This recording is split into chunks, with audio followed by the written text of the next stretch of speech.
So I am waiting for the propane heater to heat up the darkroom a bit. It's about -3 degrees outside.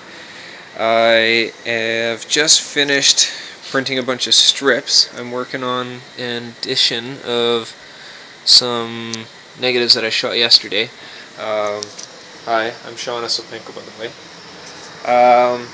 So it's kind of cramped for space in here. I've got to set my workflow so that, see, I've got this fold-out table, plus I use the sink. I've got a metal thing across the sink so I get more workspace. That's the film drying cabinet that I built.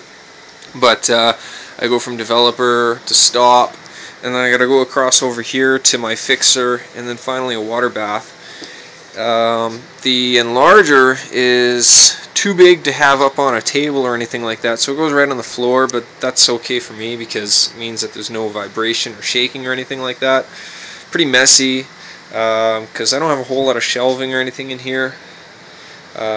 Beer cans. I like to drink beer as I print. And yeah, so yeah, I've got one of those fancy timer things so that when the unit's running, turns off the light. I get problems with the, well, heat for one thing.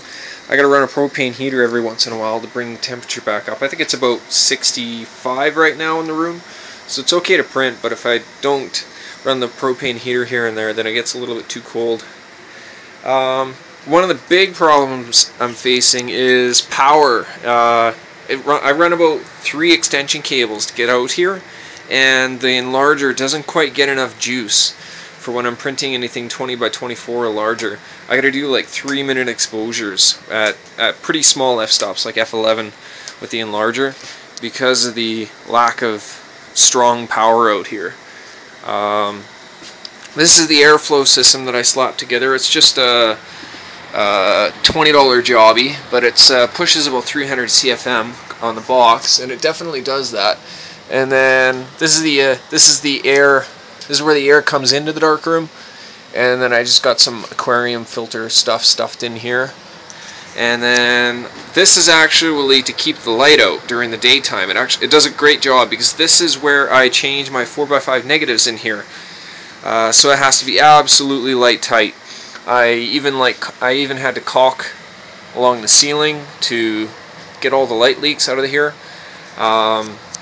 But I like this ventilation because the stop bath is what really affects me the most, and so it just sucks everything out right away. It just hovers right over the stop bath and pulls all that acid right out, because it's the acid that's the worst for short term. If you can smell it, then it's already burning your. If you can smell it, it's already burning your sinuses, and it's bad if you can basically smell it. It's stronger than vinegar, so you may smell it and it may smell like vinegar, but if you're smelling it, it's wrecking your sinuses, and it can cause permanent damage. I use gloves now when I print.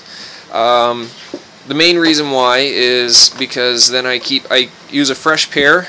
I use a fresh pair of nitrile gloves every time I print anything for basically every single sheet, and what that does is it keeps the chemicals from when I'm laying down a brand new sheet of paper on the easel, and if I've kept the chemicals off my hands, and the chemicals aren't going to touch the paper before it goes into the developer bath, and so it keeps that reverse thing that can happen. So if you've got fixer touching your paper before it goes into developer, or even developer touching it before so. But yeah, so this is my darkroom, and I'm Sean Esopenko, and I hope you enjoy seeing how I do things.